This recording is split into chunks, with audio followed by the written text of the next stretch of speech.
ఒకటి నేను కోర్స్ రెవెన్యూలో నేను వర్క్ చేసినప్పుడు కూడా ఫీల్ అవుతూ ఉండేది, ఈ ఇష్యూస్ అన్నింటిలో coordination is the most important thing. Coordination చాలా డిఫరెంట్ డిపార్ట్మెంట్స్, ఒకటి జిహెచ్ఎంసి, ఒకటి ఇరిగేషన్. బికాజ్ ఇవన్నీ ఇరిగేషన్ బాడీస్ ఉంటాయి, నాలాస్ గిలాస్ అవి. ఇన్ఫ్యాక్ట్ ఎట్లా ఉంటుందని అంటే, ఒక ట్యాంకులోకి లీడ్ చేసే నాలా ఇన్లెట్ నాలా నీకు రెవెన్యూ రికార్డులో ఒప్పించదు, అది ఇరిగేషన్ రికార్డులో ఒప్పిస్తుంది. సో రెవెన్యూ అని పిలిచామంటే నాకేం తెలియదు పొమ్మంటాడు. సో ఈ coordination between the police, GHMC, revenue, irrigation లేకపోతే ఎఫెక్టివ్గా పనిచేయడం కష్టం అనేది నేను అనుకుంటూ ఉండేవాడిని. ఇప్పుడు ఇది రావటం అనేది దట్వే ఈ ఆర్గనైజేషన్ ఒకటి ఎఫెక్టివ్గా వర్క్ చేస్తుందంటే felt happy about it. But ఈ కోఆర్డినేషన్లో నీకేమైనా ప్రాబ్లమ్స్ ఉన్నాయా? You are getting full support from these departments are రెండు ఉన్నాయి అక్కడ. ఫుల్ సపోర్ట్మెంట్ ఎందుకు రావచ్చు అంటే, ఇది సీఎం బ్రెయిన్ చైల్డ్ అనుకో, ఎవడు దాన్ని కాదంట. అది కాకపోయిందనుకో ప్రతివాడు ఇండిపెండెంట్ అవుతాడు. సో ఇది మోర్ సీఎం డ్రివన్ కాబట్టి నీకు ఇది వస్తున్నదా, లేకపోతే on a more structured basis ఈ ఇంటగ్రేషన్ జరుగుతుంది అనే దాని మీద కాస్త మీ వ్యూస్ ఇవ్వండి. మీరు అన్నది 100% కరెక్ట్ సార్. యాక్చువల్గా ఇప్పుడు చూస్తే కనుక ఉదాహరణకు ఒక హైపోథెటికల్ సిచ్యువేషన్ ఒకటి మనం అనుకుందాం. ఒక చెరువు ఎఫ్టీఎల్ ఏరియాలో ఒక బిల్డింగ్ కట్టారనుకుందాం. ఒక బిల్డింగ్ కడితే కనుక దాని పర్మిషన్స్ లేకుండా కట్టారనుకుందాం. గతంలో ఏం జరిగేది, దీనికి పర్మిషన్ లేకుండా కట్టిన బిల్డింగ్ కాబట్టి అది డిమాలిష్ చేయాలంటే ఎవరి దగ్గర పోవాలి? ఇరిగేషన్ వాడి దగ్గరికి పోతేనంటాడు, ఇది నాకు చెరువు వరకే నాది కానీ, బట్ అది బిల్డింగ్ని అది చూడాల్సింది మున్సిపాలిటీ వాళ్ళు అంటారు.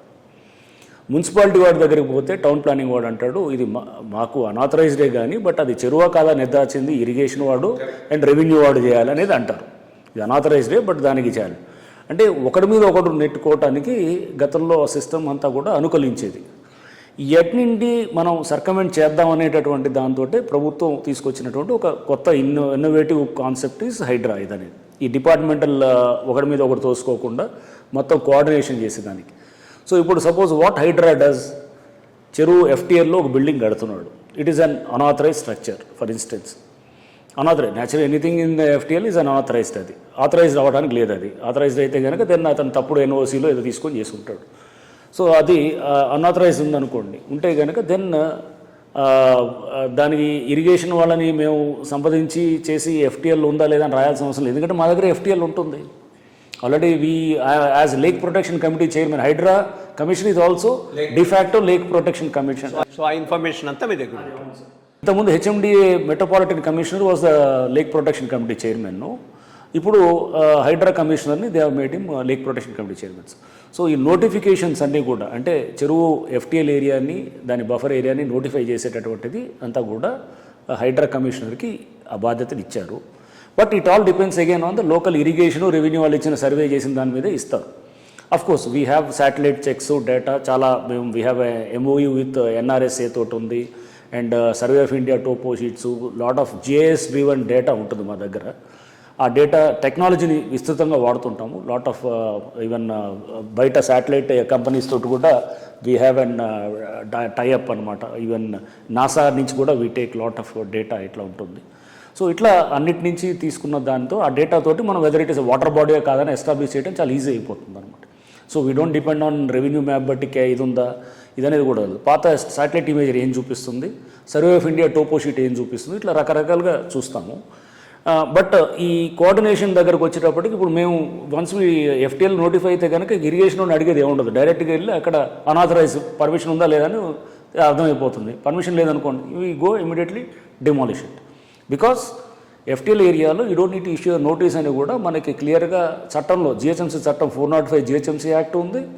సుప్రీంకోర్టు జస్టిస్ గవాయ్ గారి జడ్జిమెంట్ ఉంది 2024లో ఇచ్చినటువంటి judgement, the famous bulldozer justice జడ్జిమెంట్లో పారా 91 చాలా స్పెసిఫిక్గా మెన్షన్ చేస్తుంటుంది అనమాట. దాంట్లో ఇట్ సేస్ దాట్ అంటే దాన్ని అంతా చెబుతూ మీరు ఈ ప్రొసీజర్ ఫాలో అవ్వాలి అని చెప్పి కూడా దాంట్లో అప్పుడు సిజేఐ గారు గవాయ్ గారు అండ్ డివిజన్ అప్పుడు ఉన్నటువంటి బెంచ్ మెన్షన్ చేస్తున్నప్పుడు వాళ్ళు బట్ ఎక్సెప్షన్స్ ఆర్ దేర్ అనేది క్లియర్గా పారా 91లో చెప్తారు, where they need not follow this procedure అని.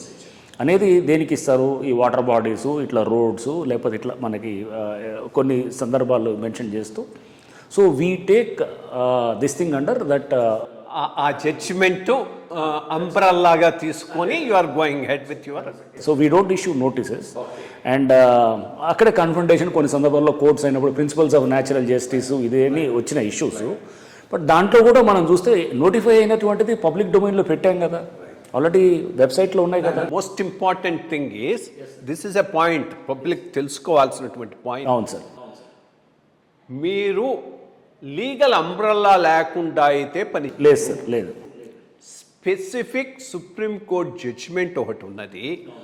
ఆ జడ్జిమెంట్లో ఎక్సెప్షన్స్ను మేక్ అవును సార్. ఎగ్జిక్యూటివ్కు అధికారాలు ఇచ్చారు, ఫ్రీడమ్ ఇస్తూ డిమాలిష్ చేయడానికి, ఫ్రీ చేయడానికి గవర్నమెంట్ ల్యాండ్స్ను, ఎస్పెషలీ రోడ్స్, లేక్స్, ఇటువంటి వాటికి ఆ అంబ్రల్లా లీగల్ ప్రొవిజన్ కింద మీరు యాక్ట్ చేస్తున్నారు. కాబట్టి టు దట్ ఎక్స్టెంట్ ఇది సుప్రీంకోర్టు జడ్జిమెంట్ కాబట్టి you are protected to that extent. That's what you are saying, if I am not wrong. Yeah, that's a very, very good point, because generally misinformation that is being spread is legal authority లేకుండా హైడ్రా పోతూ ఉన్నది, demolish చేస్తూ ఉన్నది, ఇది అదే. But this umbrella major supreme court judgment is a protection judgment. So that's one major point. Yeah, that's a good educative portion of it. I also. Yes sir. ఇందాక second question, whether మీకు is the cooperation readily forthcoming from ఇతర agencies నుంచి? ఉన్నది sir, by and large ఉంది. But of course ఇప్పుడు since it is the CM's brainchild and all, as you rightly said, so న్యాచురల్గా when government top most executive authority నుంచి దీనికి support వస్తున్నప్పుడు న్యాచురల్గా ఎవ్రీ డిపార్ట్మెంట్ ప్రొవైడ్స్ ఇన్ఫర్మేషన్ జరుగుతూనే ఉంటుంది. కొన్ని సందర్భాల్లో డిలే అయిన సందర్భాలు కూడా ఉన్నాయి, అడిగినప్పుడు కొన్ని సందర్భాలు లేదు, మేము మళ్ళీ రిపీటెడ్గా రాస్తుంటాం. But by and large there is lot of cooperation sir. Cooperation and coordination రెండు ఉన్నాయి. కోఆపరేషన్ ఉంది, కోఆర్డినేషన్ కూడా చేస్తాం.